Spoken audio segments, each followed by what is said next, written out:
Good noon guys. Andito naman ako sa sharing of souvenir.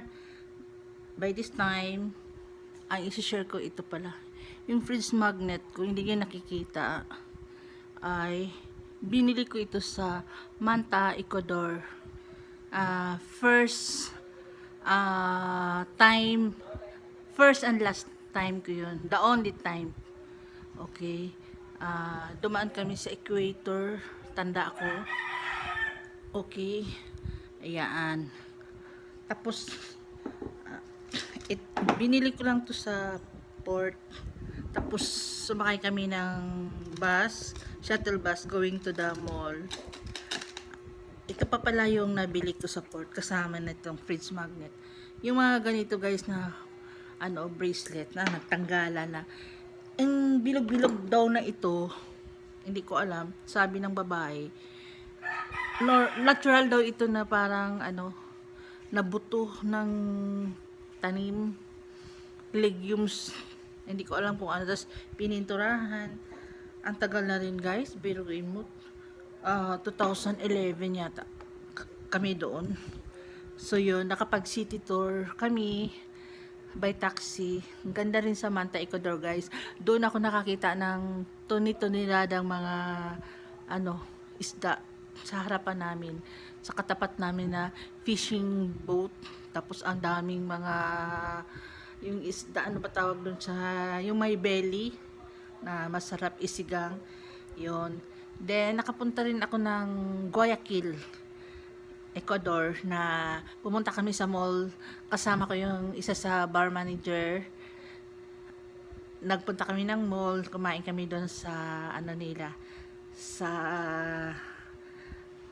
ano ba tawag doon, yung parang sa SM na kainan yon. Tapos nagtingin-tingin kami, maraming mga kung dog lover ka, marami doon naka-display na mga pets ganyan. Tapos sabi ng taxi, oh, you are a Filipina, you know, lots of bambini here. Wow, ang dami daw mga baby doon, na baby ng Pinoy. So yun na yun, natawa na lang kami ng kasama ko. Sa Manta pala guys, ang doon, ang highlight of the tours is going to Galapagos Island.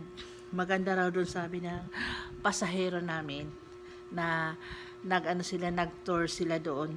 Medyo malayo-layo pa yun. Tapos meron nag-onboard na isang grupo ng mga Ecuadorian. Ang gaganda nila guys. May mga picture ako sa kanila. Kaya lang ayoko nang magbulatat kasi inahabol ko lagi yung signal. Okay, yun lang. Ay, by the way, i-flex ko na lang din. Since nag-share ako ng ay wala sa akin yung sing-sing ng ng souvenir na bracelet.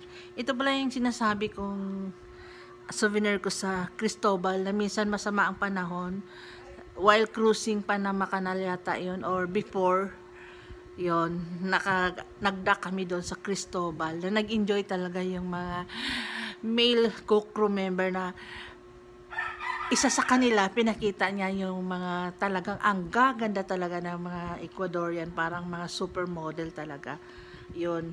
Ito guys, yung sing-sing na to, 3 piraso to, $5 ang bili ko sa 3 piraso doon sa market nila, sa tapat lang ng port.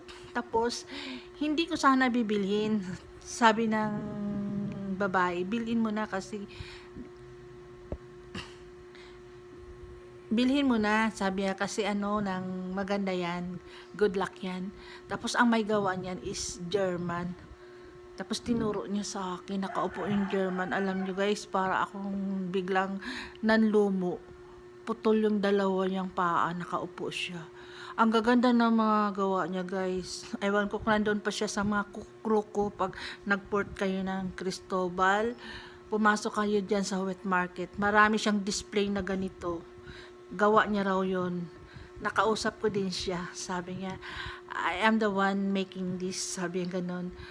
Sabi ko, oh really? Tapos hindi naman siya na nahiya. Kumbaga, sabi, you see my situation, sabi ganon. Putol yung dalawa niyang paa na nakaupo. So, ako, binili ko yung ganito, kaya lang isa na lang kasi binigay ko sa sister ko at saka pinagpalit ko rin sa ibang singsing na nagustuhan kasi ng kapitbahay at nagustuhan ko din yung singsing niya. So yun lang. Ay, may isa pa pala. Itong sa Oma naman.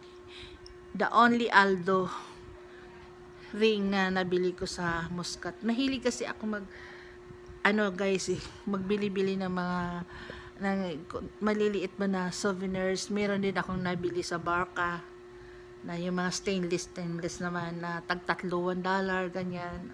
Okay, sharing my souvenir. Good noon.